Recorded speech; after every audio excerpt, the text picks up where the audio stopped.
Good morning, Kentuckiana. I'm Grace McKenna. If you're just waking up here on your Saturday, you are very, very lucky. But it's going to be a beautiful one for sure ahead. So we're going to send things right out to Reed in Bardstown this morning. Reed with a really cool story as well as, a pretty amazing weekend forecast. It's a good one. It really is. Welcome to Bardstown, Kentucky, everybody. Good morning. Welcome to our 9 o'clock hour at Kentuckiana's Gathering Place. Always good to have you with us. We're on the ramp here at Bardstown. I'll step aside, and you can see there's a lot of people eating breakfast here. It's the fly-in, drive-in. This is the fastest growing general aviation airport in the state, and there is a reason why. Let's go right to our graphic now because we're going to be talking about that reason. First of all, the forecast. It is a good one. It's such a comfortable morning, really nice out here. It is 80 for a high this afternoon. We're in the low 60s here in Bardstown right now. Very comfortable. 82 tomorrow. We've got a great weekend underway all across the viewing area. Now I want to say good morning to David Mattingly. You are the chair of the airport board here at Bardstown Airport. That's Man, right. This thing's jumping today. Oh, we're so excited. We're so excited you're here with us this morning, Reed. And we're having a good time. We're showing off what we have to offer here at the Bardstown Airport. Like you said, the fastest growing GA airport in the Commonwealth of Kentucky. And we got a lot of good things going on here. The big thing I like about it, it's more than an airport. This is an education place, active 5 days a week. Students are here. We're going to talk about those programs. John, just pan over here. Take a look at that airplane. That is a Cub. That airplane was built by some of the students in one of the programs here. They built 3 so far. They're on the 4th one this year. That's what's going on at Bardstown, and they have a classroom up here. We're going to talk about all of that and more this hour on GMK Saturday. Grace, I'll see you at 9:16. Reed, thank you. New this morning, LMPD is searching for a driver involved in a fatal hit and run near Shively. Police say around 10:30 last night, a man was trying to walk across the road near the 2100 block of Dixie Highway when a vehicle heading northbound hit him. The man died at the scene, and LMPD says the driver didn't stop. Right now, they don't know what type of vehicle they were driving. The traffic unit is investigating, and anyone with information or who may have been in the area last night is asked to call the anonymous tip line at 574-LMPD. You could also use the online portal.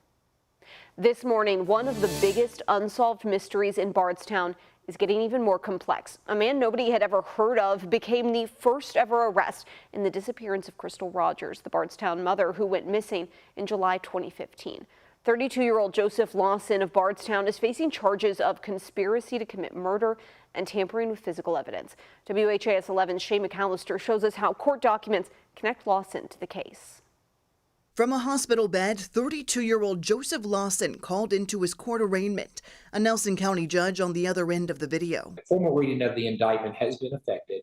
The court's going to enter pleas of not guilty in both cases. Lawson was indicted by a grand jury in June, charged with conspiracy to commit murder and tampering with physical evidence. Both charges filed in connection to an incident on 4th of July weekend 2015. The same weekend, Crystal Rogers was reported missing, and just days before her keys, phone, and purse were found inside her car on the side of the Bluegrass Parkway. A warrant was issued for his arrest in July. It was executed in August, and he appeared in court via video on Thursday. Is your date of birth January 24th of 1991? Yes, sir. The name may sound unfamiliar, but this actually isn't the first time we've heard the name Lawson come up in this investigation.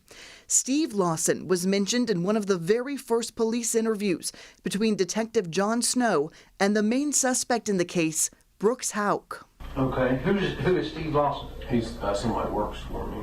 Houck explaining why he had a late-night phone call with Steve on the night Crystal disappeared, even calling Steve from inside the interrogation room. The other night you called me really late, and I forgot what you asked me. Can you? Steve is heard telling Houck he had called him because he had a question for Crystal, which Houck says he had to call and ask her and would call him back.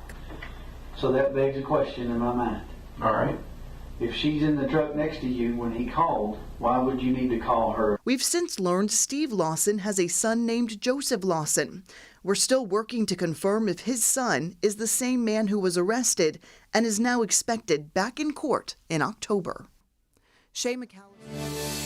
Sources close to this case tell us this may be the first of many arrests, and already Lawson's arrest is sending shockwaves through Nelson County. People we spoke with say it's a relief something is being done, and they're hopeful Bardstown can move forward.